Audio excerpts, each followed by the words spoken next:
नमस्कार दोस्तों, एक बार पुनः आप सभी का स्वागत है ज्ञान अड्डा में। मैं हूं शिफाली और आज की इस वीडियो में डिस्कशन करने वाले हैं कुछ इंपॉर्टेंट अपडेट्स के बारे में, कुछ इंपॉर्टेंट न्यूज़ के बारे में। तो नई शिक्षा नीति के अंतर्गत में काफ़ी बड़े बदलाव हायर एजुकेशन इंस्टीट्यूशन के अंदर में किए जा रहे हैं और लगातार मिनिस्ट्री ऑफ एजुकेशन और साथ में नई शिक्षा नीति जो पॉलिसी का पूरा फ्रेमवर्क तैयार किया गया है, लगातार स्टूडेंट्स के फेवर में और टीचर्स के फेवर में एक से एक इनिशिएटिव को ले रही है। तो एक इंपॉर्टेंट इनिशिएटिव और इस श्रृंखला में जुड़ चुका है, इसके बारे में समझेंगे कि क्या कुछ ये इनिशिएटिव है, किस प्रकार से स्टूडेंट्स को फायदा हो सकता है और वो स्टूडेंट्स जो कि आगे शिक्षक बनना चाहते हैं या टीचर्स बनने की तैयारी कर रहे हैं यूजीसी नेट के माध्यम से, उनके लिए क्या कुछ बेहतरी या क्या कुछ इसमें एडवांटेज या अपॉर्चुनिटीज हमें देखने को मिल सकती है। तो डिटेल में समझेंगे, दो इंपॉर्टेंट पॉइंट्स को कवर करने वाले हैं आज की इस वीडियो में। सबसे पहली बात तो ये कि पीएचडी के क्षेत्र में यानी कि रिसर्च के क्षेत्र में कितना बड़ा बदलाव देखने को मिल सकता है, साथ में असिस्टेंट प्रोफेसरशिप की जॉब लेना या लेक्चरशिप की जॉब लेना हायर एजुकेशन इंस्टीट्यूशन में, गवर्नमेंट सरकारी जॉब की मैं बात कर रही हूँ, सेंट्रल यूनिवर्सिटीज़ में या गवर्नमेंट कॉलेज में कितना आसान होने वाला है, कितना मुश्किल होने वाला है नई शिक्षा नीति के अंतर्गत में।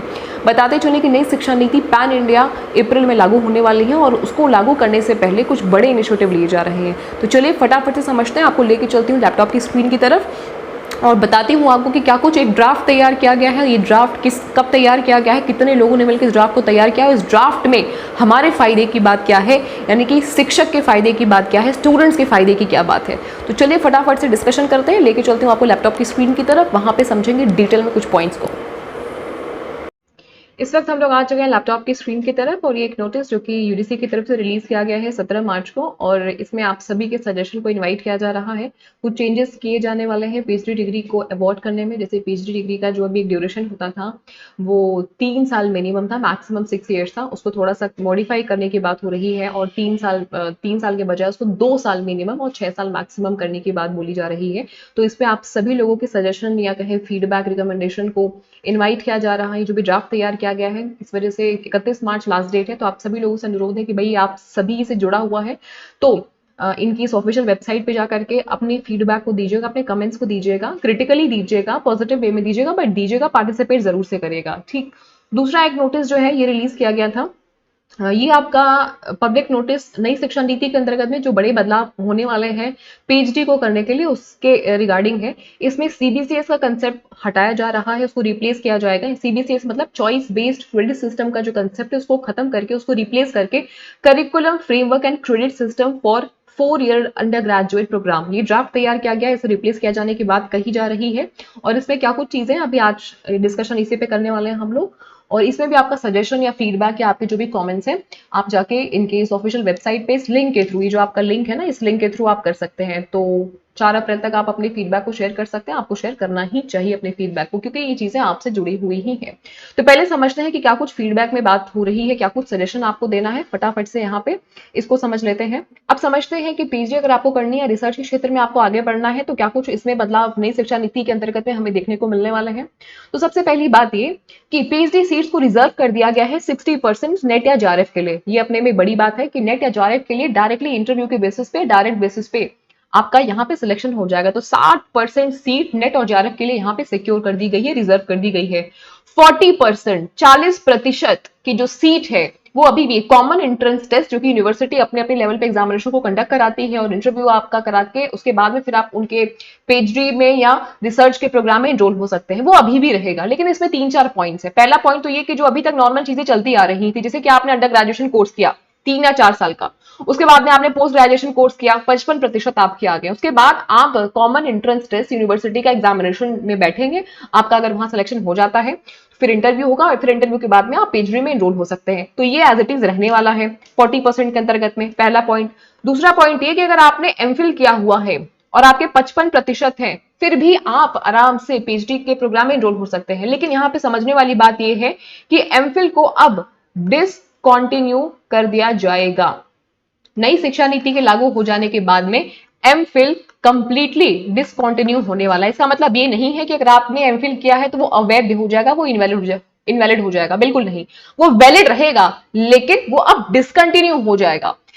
तीसरा जो महत्वपूर्ण बदलाव जो समझना है हमें आज की इस वीडियो में, वो ये कि 4 इयर्स अंडर ग्रेजुएशन प्रोग्राम को लॉन्च किया जाने वाला है और इसी का ड्राफ्ट 10 मार्च को प्रिपेयर किया गया हुआ है, जिसमें कि यूजीसी के 556वीं कमीशन की मीटिंग हुई थी 556 मीटिंग में, जो कि 10 मार्च को हुई थी, और इसमें जो भी आपके सेंट्रल यूनिवर्सिटीज के डीन्स हैं, प्रोफेसर्स हैं और स्कॉलर्स हैं, उनके साथ में यूडीसी के जो चेयरमैन हैं, चांसलर्स हैं, उन्होंने बैठ करके इस मीटिंग के तहत, इस मीटिंग के दौरान 4 ईयर का अंडर ग्रेजुएशन प्रोग्राम का कोर्स लॉन्च करने की बात बोली गई, और ये कहा गया कि डायरेक्टली इस प्रोग्राम में एनरोल हो जाने के बाद में आप पीएचडी कर सकते हैं। क्या कुछ है 4 इयर्स अंडर ग्रेजुएशन प्रोग्राम का डायरेक्टली में पीएचडी में एनरोल होने का, उसको थोड़ा सा और समझेंगे।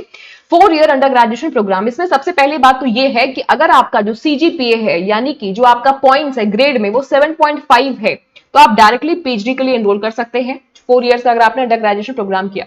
दूसरी बात यह अच्छी बात यह है कि इसमें मल्टीपल एंट्री और मल्टीपल एग्जिट का ऑप्शन है, यानी कि 4 साल के दौरान, 4 इयर्स के दौरान आप चाहे तो 2 साल आपने कोई आर्ट्स का कोर्स कर लिया, या 2 साल आपने कोर्स किया, उसके बाद में आपने ब्रेक लिया 6 महीने का या 4 महीने का, उसके बाद में आपने फिर फर्दर कंटिन्यू किया, तो टोटल जो ड्यूरेशन है 4 इयर्स की कंप्लीट अगर आपने कर ली मल्टीपल एंट्री और एग्जिट के साथ में, और आपका सीजीपीए 7.5 है, तो आप पीएचडी में डायरेक्टली एनरोल कर सकते हैं। अच्छी बात यह है कि इसमें मल्टी डिसिप्लिनरी अप्रोच को अपनाया जा रहा है, यानी कि आपने 2 साल मान लीजिए आर्ट्स लिया, फिर आपने स्विच कर दिया कॉमर्स में, या आपने कॉमर्स लिया और स्विच कर दिया साइंस के साथ में, ह्यूमैनिटीज के साथ में, कोई भी, तो आप मल्टीपल डिसिप्लिनरी को चूज कर सकते हैं।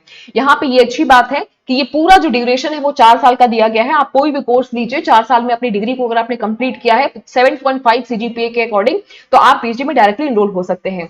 साथ में अगर आप इनकेस मास्टर डिग्री करना चाहते हैं, इनकेस अगर आप मास्टर डिग्री करना चाहते हैं, रिसर्च बाद में करना चाहते हैं, तो आप मास्टर डिग्री 1 साल की आपकी हो जाएगी।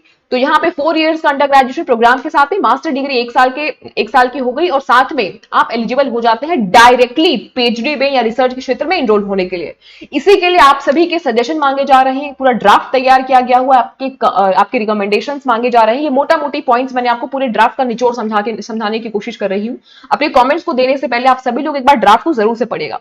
इसके अलावा कुछ और इंपॉर्टेंट पॉइंट्स है जिनको हम समझते हैं कि अब पीएचडी का जो ड्यूरेशन है वो 3 साल से कम करके उसको कर दिया गया है 2 साल। तो ये अपने में अच्छी बात है कि जहां पे आपको 3 साल मिनिमम लगते थे, 3 से 6 साल, 6 साल तो एज इट इज इन्होंने टच नहीं किया है, मैक्सिमम रखा है, मिनिमम को 2 इयर्स कर दिया हुआ है। इसके साथ में असिस्टेंट प्रोफेसरशिप के लिए क्या है, मतलब अगर आपको जॉब चाहिए तो क्या कुछ आपके लिए फायदे होने वाले हैं यहाँ पर। तो यहाँ पे एक्सपर्ट्स को, एक्सपीरियंस्ड को, जिनके पास में नेट की डिग्री नहीं है, नेट का सर्टिफिकेट नहीं है, साथ में पीएचडी की डिग्री नहीं है, वो उनको भी यहाँ पे अपॉर्चुनिटी मिल सकती है, जॉब मिल सकती है सेंट्रल यूनिवर्सिटीज में, गवर्नमेंट कॉलेजेस में। मैक्सिमम उनकी जो एज है वो 65 इयर्स होनी चाहिए, मतलब अगर वो रिटायर हो चुके हैं, 60 साल के हो चुके हैं, लेकिन उनको अच्छा खासा अनुभव है फिनेंस के क्षेत्र का, आर्ट्स का, म्यूजिक का, या किसी भी क्षेत्र का, तो यहाँ पे वो जॉब उनको आराम से मिल सकती है। तीसरा जो इंपॉर्टेंट पॉइंट हमें समझना है वो ये, सभी के लिए इक्विवेलेंटली ये लागू होने वाला है कि सभी को, जितने भी लोगों का नेट क्वालिफाई होता है, जेआरएफ क्वालिफाई होता है 2023 तक, 2023 तक, डायरेक्टली बिना पीएचडी के आपको असिस्टेंट प्रोफेसरशिप की जॉब मिल सकती है। आपका इंटरव्यू होगा, आपके परफॉर्मेंस के बेसिस पे आपको यहाँ पे जॉब मिल जाएगी। तो ये कुछ इंपॉर्टेंट पॉइंट्स थे, एक बार फटाफट से समझते हैं क्या कुछ चीजें हैं जो कि नई शिक्षा नीति के अंतर्गत बड़े बदलाव हम सभी को देखने को मिलने वाले हैं। तो 10 मार्च को ये मीटिंग हुई थी, 556वीं कमीशन की मीटिंग थी, जिसमें कि 60% बोला गया सीट रिजर्व किया जाएगा पीएचडी के लिए, इंटरव्यू डायरेक्टली बेसिस पे होगा नेट या जेआरएफ के लिए। 40% में 4 ईयर अंडर ग्रेजुएशन प्रोग्राम का डायरेक्टली कोर्स ही लागू किया जाने वाला है। इसके साथ में ऐसा नहीं कि इसको लागू किया जाएगा तो जो चीजें अभी से चलती आ रही है उनको डिसकंटिन्यू कर दिया जाएगा, बिल्कुल नहीं, वो भी चीजें आपके कंटिन्यूएशन मोड में रहने वाली है ना। तो उनके साथ में ये नया प्रोग्राम को ऐड ऑन किया जा रहा है। इसमें 7.5 अगर आपका सीजीपीए है तो आप डायरेक्टली पीएचडी में एनरोल हो सकते हैं। इसके बारे में कुछ और अपडेट्स आना बाकी है, पूरा ड्राफ्ट तैयार हो जाएगा, चीजें जब थोड़ा सा ऑफिशियल हो जाएंगी तो पूरी डिटेल इसके बारे में आएगी, वो उसके लिए मैं एक सेपरेटली डेडिकेटेड वीडियो बना दूंगी। फिलहाल मल्टीपल एंट्री और एग्जिट का ऑप्शन है, मल्टी डिसिप्लिनरी कोर्स को आप चूज कर सकते हैं। मास्टर डिग्री आपकी 1 साल की हो जाने वाली है, 4 इयर्स का अगर आप अंडर ग्रेजुएट प्रोग्राम में एनरोल करते हैं, पीएचडी अगर आपको करनी है। कुछ इंपॉर्टेंट पॉइंट्स जैसे कि आपकी पीएचडी की ड्यूरेशन 2 साल से 6 साल हो गई है। एक्सपर्ट्स को भी यहाँ पे मौका मिलने वाला है, एक्सपीरियंस को भी मौका मिलने वाला है। अगर उनका नेट का सर्टिफिकेट नहीं है, पीएचडी नहीं किया, फिर भी वो असिस्टेंट प्रोफेसरशिप की जॉब पा सकते हैं सेंट्रल यूनिवर्सिटीज में, बेस्ड ऑन देयर एक्सपीरियंशियल जो विजडम है उसके बेसिस पे। साथ में 2023 तक आप सभी लोगों को असिस्टेंट प्रोफेसरशिप की जॉब जो है वो आप अप्लाई कर सकते हैं। पीएचडी बिना किए basis of net and JRF. इसके साथ में आपका इंटरव्यू होगा, बाकी सारी चीजें। और आज के लिए इस वीडियो में सिर्फ इतना ही। आई होप कि ये सेशन आपके लिए काफी यूजफुल रहा हो। बताते चले कि पेपर 1 की complete preparation free of cost अपने ही चैनल पे मैं करा रही हूँ। प्लेलिस्ट वाले सेक्शन में जाकर के आप सारी वीडियोस को देख लीजिएगा। जैसे प्लेलिस्ट वाले सेक्शन पे आप क्लिक करेंगे, आपको यहाँ पे ये प्लेलिस्ट मिल जाएगी एनटी यूजीसी नेट 2022 पेपर 1 नए बैच की। और यहाँ पे मैं आपको डिटेल में सारे कोर्सेज को कराया हुआ, जितने भी आपके 10 के 10 यूनिट्स हैं, बहुत ही structured wise, detail wise, topic wise चीजें चल रही हैं।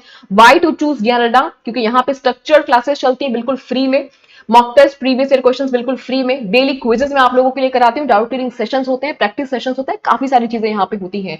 तो जरूर से आप लोग अपने पेपर 1 की कंप्लीट प्रिपरेशन करने के लिए हमारे चैनल को ज्वाइन कर सकते हैं। कोई डाउट है, कोई आपको अभी भी कुछ आपके माइंड में क्वेरी है, तो जरूर से पूछेगा। I would be happy to help you.